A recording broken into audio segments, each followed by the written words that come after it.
प्रदेश Congress committee आज सांबादिक सम्मेलन को आपण मान समस्त को स्वागत करुच्ची। मो सह अच्छंती आमर प्रदेश कांग्रेस कमिटी अनुसूचित जनजाति विभाग अध्यक्ष प्राक्तन सांसद श्रीयुक्त जसवंत नारायण सिंह लागुरी एवं पीसीसी संपादिका मैडम अनिमा मीन्स एवं मो हलधर सेठी पीसीसी सभ्य। बंधुगण, गत 4 तारीख सारा भारत वर्ष रे आलोड़न सृष्टि करिछि माननीय उच्चतम न्यायालय वर्डिक्ट, जहा ओडिशार उच्च न्यायालय देथिबा आदेश जो व्यक्ति माने गणतांत्रिक उपाय रायगड़ा एवं कलाहांडी जिलार आदिवासी दलित माने जो भली भाव में क्षतिग्रस्त होती जमी से अंचल जंगल से अंचल पहाड़ विभिन्न कंपनी मान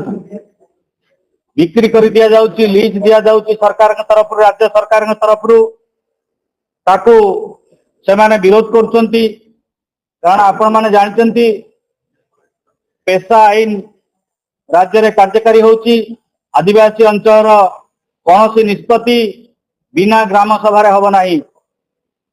आईन अनुसार एवं जो लोक माने क्षतिग्रस्त होउचंती तांकर परामर्श बा अनुमति नियाजिवो। किंतु परितापर विषय वेदांत कंपनी को एवं अन्यान्य शिल्पपति मान को जो भली भाव में आदिवासी अंचल जंगल जमी एवं पहाड़ अंचल दिया जाउछि, ताहा आदिवासी मानकर जनजीवन रे बहुत क्षति घटुची एवं आदिवासी माने तांकर भविष्य हरौचंती, जीविका हरौचंती। यार प्रतिवाद करी राज्य सरकार एतादृश कार्य प्रतिवाद करी वेदांत कंपनी को विरोध करी जो माने आंदोलन करुथिले, जो आदिवासी दलित बंधु माने तांका विरुद्ध रे प्रशासन तरफ स्थानीय पुलिस तरफ विभिन्न मामला रुजु करा जायछि एवं सही मामला रे जो मान को गिरफ्त करा जायछि से माने जेते बेले रायगड़ा कोर्ट रे बेल मागिले तांको बेल दिया गला नहीं। परवर्ती अवस्था रे से माने उच्च न्यायालय द्वारस्थ हेले एवं उच्च न्यायालय गत मे 9 तारीख 2025 मसीह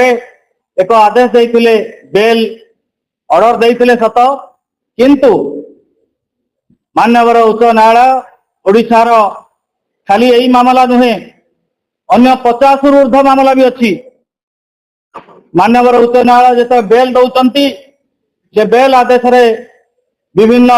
डाक्तरखाना सफा करिबा, विभिन्न थाना सफा करिबा, विभिन्न ग्राम सफा करिबा इत्यादि सफाई कार्य को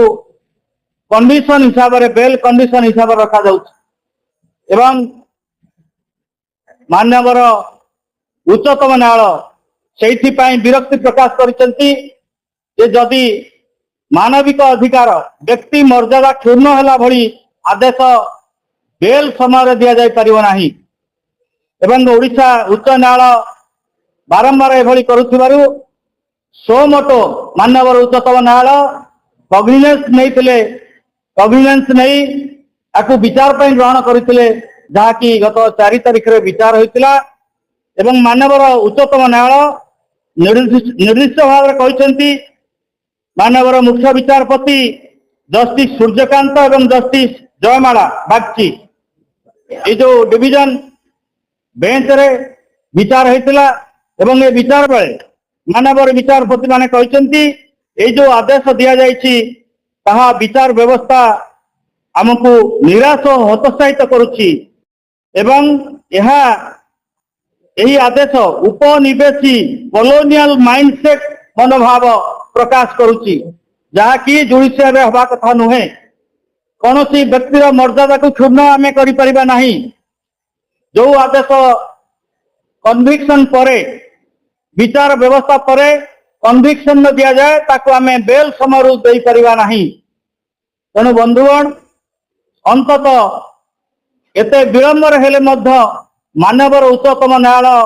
जो आदेश देइछन्ति एवं अनुभव करछन्ति दलित आदिवासी माने जो माने ओडिशा रे भारत वर्ष रे न्याय रु वंचित होउछन्ति दीर्घ दिन धरी से कथा को से अनुभव करछन्ति एवं दलित आदिवासी मानक प्रति रहिଥିବା मनोभाव समाज रे से अनुभव करछन्ति। सेति पई प्रदेश कांग्रेस कमिटी तरफ रु आमे धन्यवाद दउछु माननीय उच्चतम न्यायालय को से आदेश देइथिबारु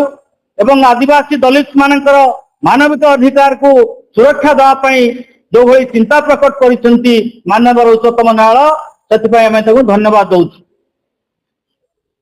एवं